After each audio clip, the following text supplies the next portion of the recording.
Laura James has been diving in Puget Sound for more than 20 years. Just the feeling of being weightless. It's just like flying.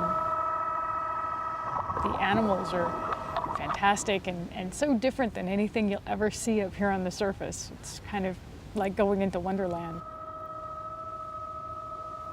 I don't think that people realize what a gem we have. It's the Emerald Sea. It's got so much life. The cold water has more nutrients. It can hold more oxygen, hold more nutrients than warm water. So you get tremendous invertebrate marine life. You get octopus and wolf eels and all sorts of sea slugs, just every color of the rainbow. The wild and crazy animals you see underwater, they're kind of like Alice in Wonderland to me a little bit. You go beneath the sea and you're in this different world, and it's mesmerizing and brilliant. In addition to the abundant life, James also witnesses a deadly form of pollution.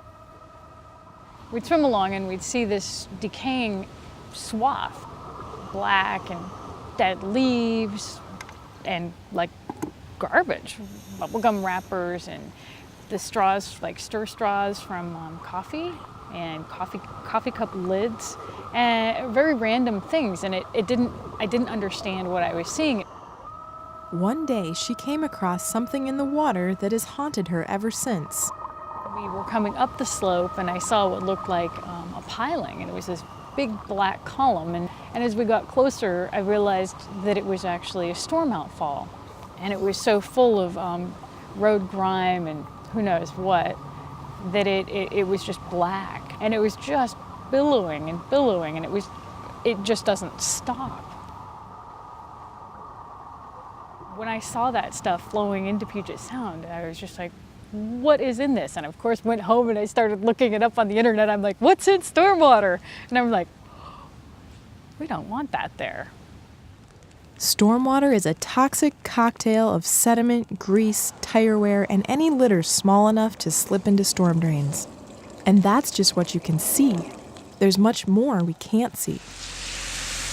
Microscopic particles of heavy metals like copper and zinc are commonly found in urban highway runoff.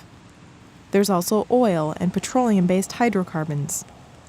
Contrary to what a lot of people think, runoff is Puget Sound's biggest source of pollution. Approximately 50% of the region believe that stormwater is treated, is captured and then conveyed for treatment to a treatment plant of some type, when in fact this doesn't take place. Almost all of this water goes off totally untreated.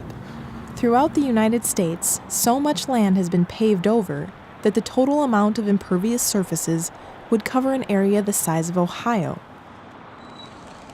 Every time water washes over these hard surfaces, pollutants pour into the nearest waterway.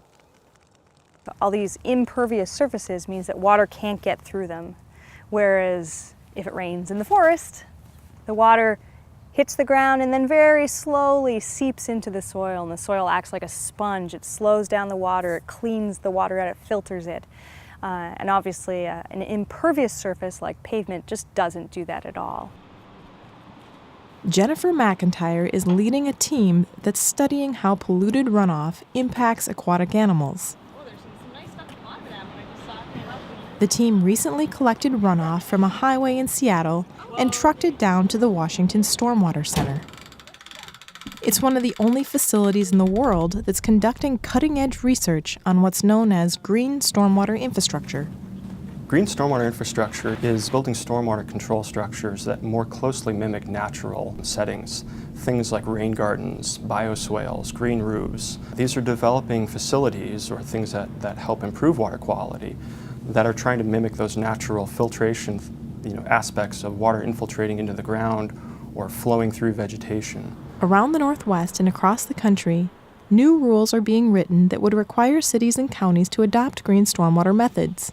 But this prospect is causing some concern. Because green stormwater methods such as rain gardens are relatively new, little is known about them, or even whether they'd make any difference. People are running out there and just building rain gardens, and that's great, but there is the potential for them not to work because we don't know very much about them yet. So some of the things that we're hoping to learn here at this facility are What are the best soil mixtures to use? What are the best plants to use? How long will these systems hold up to a continuous input of contaminants coming from stormwater runoff? We know that they reduce some of the contaminants that are in stormwater. We know that the flows can be reduced. These are all really good things, but is that enough? Is that enough to protect wild fish and their food web from some of the harmful effects of stormwater runoff? That's what McIntyre is trying to find out. Take out of the truck the ones that are full, and then we can start, yeah. Oh, so exciting. Woo! Okay. Yeah.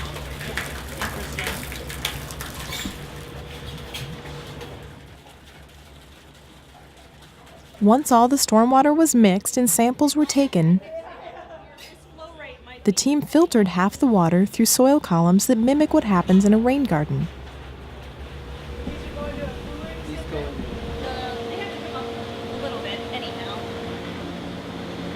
They then filled a series of aquariums, half with the straight highway runoff and half with runoff that had gone through rain garden filtration.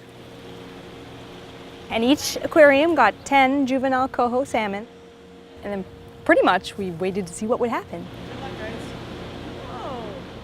Her plan was to monitor the salmon for 4 days. But within 12 hours, all the fish that were in the straight highway runoff were dead. And the fish in the filtered runoff, all still alive. I think it's really telling that we can take something as concentrated and toxic as highway runoff and pass it through soil columns and have it no longer be acutely lethal to fish. While Jennifer McIntyre searches for answers in the lab, Laura James is trying to raise awareness in the real world by documenting the effects of stormwater with her camera. If I can capture this on film, if I can share this, it will truly give our waters a voice. Because people see it and they're just, it's like shock. They stop what they're doing and they actually look. It's like a connection.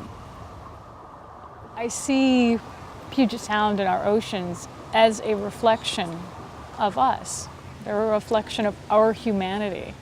And the storm drains are like a conduit of our humanity running in there.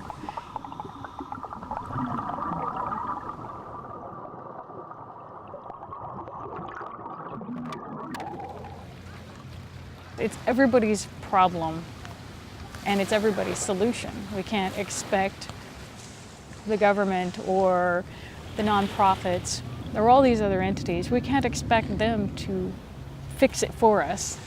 We have to fix it.